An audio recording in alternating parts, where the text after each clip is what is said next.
₹1,00,000 కూర్చుంటది, అక్కడిక్కడ జరుగుతుంటారు.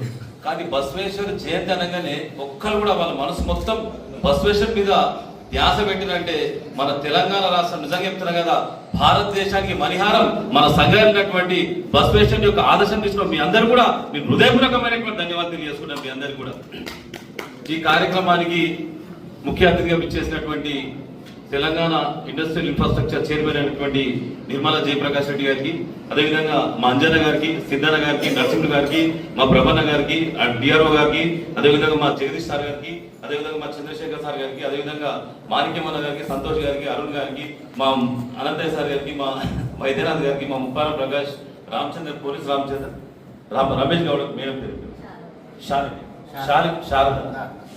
శారద మేడం గారికి, అదేవిధంగా అందరు కూడా పేరు పేరున ధన్యవాదాలు తెలియజేసుకుంటున్నా. ఈరోజు బసవేశ్వరుడు అంటే నిజంగా చెప్తున్నా కదా, మన గౌతమ బుద్ధుడు ఆయన బోధనతో పాటు ఆచరించినటువంటి చరిత్ర ప్రపంచానికి తెలుసు. అదేవిధంగా మన బసవేశ్వరుడు కూడా ఆయన బోధన చెప్పుకుంటే కూడా ఆచరించినటువంటి చరిత్ర కూడా మనము ఓసారి ఆలోచన చేసుకోవాలి. అటువంటి గొప్ప వ్యక్తి గురించి ఈరోజు మనం ఇక్కడ ఏర్పాటు చేసుకున్నటువంటి సభ అనేటువంటిది ఏంటంటే, మన లోపల ఉన్నటువంటి చాలా మంది అనుకుంటారు ఏంటంటే ఈ కులాల కుంపటి అనేటువంటిది మనం ప్రారంభమైంది. ఈ కులాల కుంపటి అనేటువంటిది 2500 సంవత్సరాల పూర్వమే మన భారతదేశంలో స్టార్ట్ అయింది. ఆ చిన్న కులాలు స్టార్ట్ అయ్యి 3000 కులాలని, 3000 కులాల నుంచి ఈరోజు ఉపకులాలన్నీ కూడా 16,000 ఉపకులాలని. ఈరోజు మనం అందరం చూస్తున్నాం. మనం ఏ రాజకీయ పార్టీ కానీ ఏది కానీ ఏమన్నా కావాలంటే నీ కులం ఎంత, నీ సంఖ్య ఎంత అనేటువంటి ఇప్పటి కూడా పోలే మనం అనుకుంటాం కదా. కుల జాడ్యం అనేటువంటిది చంద్రమండలం మీద మనము జెండలు వాడుతున్నాం తప్ప కానీ కులం అనేటువంటి కుక్కిటి వేలు నుంచి పోయేటువంటి రోజు రాలేదు కనుక ఈ రోజన్న దానికి మనం అందరం కూడా సమాప్తి పలకాలనేటువంటిది మన బసవేశ్వరుని యొక్క ఆశయం తీసుకోవాలనేటువంటి విషయాన్ని కూడా మీకు అందరూ కూడా హృదయపూర్వకంగా తెలియజేస్తున్నాం. మన బతికేది కొన్ని రోజులే, మన తల్లి గర్భంలోకి వెళ్ళి వచ్చినాం, కాల గర్భం కలిసిపోతాం. అందరూ ఏమనుకుంటారంటే అది కులం అంటే ఏదో పెద్ద గొప్ప, ఆ కులం ఈ కులం ఏది గొప్ప కాదు, ఏది భిన్న కాదు, ఉయ్యాల ఇది ఊగుతుంటది, ఇట్లా ఉయ్యాల ఊగి ఊగి ఊగి ఏదో ఒక రోజు అవుతుంది కనుక ఈ కులాలను ఆ రోజు 800 సంవత్సరాల పూర్వమే ఆ బసవేశ్వరుడు అనేటువంటి గొప్ప మహానుభావుడు చాలా చైతన్యం తీసుకొచ్చి ఆయన కూడా చాలా రకాలైనటువంటి బ్రాహ్మణ సమాజం ఉంటే కూడా ఆయన ఏం చేసినట్టే అక్కడ జరుగుతున్నటువంటి అరాచకాలు, అక్కడ జరుగుతున్నటువంటి ఆచారాలు, వ్యవహారాలకు పూర్తిగా విరుద్ధంగా ఒక సపరేట్ ఒక మతాన్ని తీసుకురావాలనేటువంటి దాని మీద వీరశైవ లింగాయత్ మతాన్ని అనేది తీసుకొచ్చినటువంటి చరిత్ర కూడా మన బసవేశ్వరుడు. ఆనాడు సతీ సాగమనం అంటే భర్త ఎక్కడో చనిపోతే కూడా ఆ చితిలేసేటువంటి 1815 నుంచి 1818 వరకు సుమారు 2365 మందిని అమాయక స్త్రీలను ఎక్కడో భర్త చనిపోయిన తర్వాత చితిలేసి కళ్ళ ముంగట్నే ఒక పాశవికమైన ప్రపంచంలో ఎక్కడ లేనటువంటి దౌర్భాగ్యమైనటువంటి ఆచారం మన భారతదేశం దాన్ని వ్యతిరేకించినటువంటి గొప్ప వ్యక్తి మన బసవేశ్వరుడు అనేటువంటి విషయాన్ని కూడా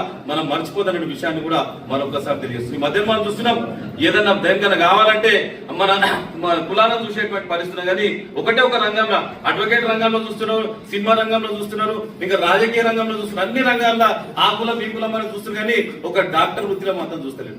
డాక్టర్ వృత్తిలో ఏం చూస్తున్నారంటే ఆయన కులం చూస్తలేడు, ఎంతమందిని కాపాడంటే ఈ రోజు ఒకటే కోరుతుంది ఏంటంటే డాక్టర్ వృత్తిలో ఏదైతే కులం లేదో రేపు రాబోయే రోజుల్లో కూడా మన సంగారెడ్డి కాదు, మన తెలంగాణ కాదు, యావత్ భారతదేశంలో కులం లేనటువంటి సమాజానికి మనం అందరం కూడా సారథులు కావాలని హృదయపూర్వకంగా తెలియజేస్తున్న విషయాన్ని కూడా మరొకసారి తెలియజేసుకుంటాం. ఈ కులం అనేటువంటి గుంపటి ఇంకా చెప్తున్నా కదా, ఇన్ని సంవత్సరాలైనా కూడా ఇప్పటి కూడా మన దగ్గర ఉందంటే మనం ఒకసారి సోచాలి. ఆనాడే అనే అనుభవం మండలం అనేటువంటి తీసుకొచ్చింది. పార్లమెంట్ అనేది ఈరోజు మనం అంటున్నాం కానీ ఆనాడే మనం తీసుకొచ్చి ఆనాడే 200 మంది ఉంటే అలా 30 మంది మహిళలు కూడా అత్యధిక ప్రాధాన్యత ఇచ్చినట్టే మనం ఒకసారి సోచాల్సుకోవాలి. బసవేశ్వరుడు చెప్తున్నా కదా, ఈ మధ్యలో మనం చూస్తున్నాం పిల్లగాడు మంచి చదువుకోతే టెన్షన్, ఇంట్లో మన ఆర్థిక సమస్యలు వచ్చిన టెన్షన్ టెన్షన్ టెన్షన్ టెన్షన్ ఇలా కూర్చున్నాం కానీ 10వ తరగతి ఫలితాలు ఎట్లా వస్తాయి, ఎవరు పాస్ అవుతారు, ఏమవుతుంది, రేపు ఇంకోటి ఇండియా పాకిస్తాన్ యుద్ధం అవుతుందా, మనం ఉంటామా, లేకపోతే పాకిస్తాన్ వాళ్ళు బాంబు వేస్తామా, మనం వాళ్ళ మీద బాంబు వేస్తామా, టెన్షన్ తో బతికేటువంటి పరిస్థితి రోజు మన ప్రాంతం చూస్తున్నాం. ఈ టెన్షన్ కు మందు ఒకటే మందు. నేను ఒకటే చెప్తున్నా ఏంటంటే బసవేశ్వరుని యొక్క బోధనలు కాయకమే కైలాసం. కాయకం అంటే నువ్వు పనిలోనే దైవం ఉంది. మన పని అంతా పక్కకు పెట్టుకొని దేవుని జపం చేస్తే కూడా దేవుడు ప్రత్యక్షం కాడు. నువ్వు పని చేయి, పని చేసిన రోజు ఖచ్చితంగా ఆ పరమశివుడు ప్రత్యక్షమైనటువంటి రోజు వస్తుంది కనుక ఆ పరమశివుని మనం చేరుకోవాలంటే పనిని దైవంగా తీసుకునేటువంటి ప్రయత్నం చేయాలి. పనిని పక్కకు పెట్టేసుకొని పనికి వాళ్ళ ముచ్చట్లు, వాళ్ళ ఇంత బంగారం వేసిరు, వాళ్ళు రవ్వల్ నక్లెస్ వేసిరా, వాళ్ళు ఏ రకమైన ఇది చేసుకున్నారు, అదేం చేస్తున్నారు, ఇదేం చేస్తున్నారు, టీవీ సీరియల్ రేపు ఏమైతుంది, మొగలు రేకులు ఏమైతుంది, పూత రేకులు ఏమైతుంది, ఆ రేకులు ఏమైతుంది, ఈ రేకులు ఏమైతుంది, ఎల్లుండి ఏమైతుంది, ఆదేమైతుంది, ఏమనేటువంటి దాని మీద పనికి మాలిన ముచ్చట చెప్పుకొని మన జీవితం కూడా అంత అధోగతి పాలేటువంటి పరిస్థితి కనుక ఈ రోజు ఒకటే కొడుతుంది ఏంటంటే ఈ బసవేశ్వరుని యొక్క ఆలోచనతో ఒకటి తీసుకోవాలి ఏంటంటే కులం అనేటువంటి పక్కకు పెట్టుకొని మనం చేసేటువంటి పనిని కూడా సంపూర్ణంగా చేసేటువంటి ప్రయత్నం చేయాలి. పని మనకు దైవం, మన పని పక్కకు పెట్టేసుకొని పనికి మాలినటువంటి కొందరు కొట్లాట పెట్టుకుంటే ఆనందం, భార్య భర్తలు మంచిగా ఉంటే కూడా పక్కనికి చెట్ల చిచ్చి పెట్టాలి, ఈ ఎట్లా ఇది చేయాలి, ఎట్లా నిప్పు పెట్టాలి అని దాని మీద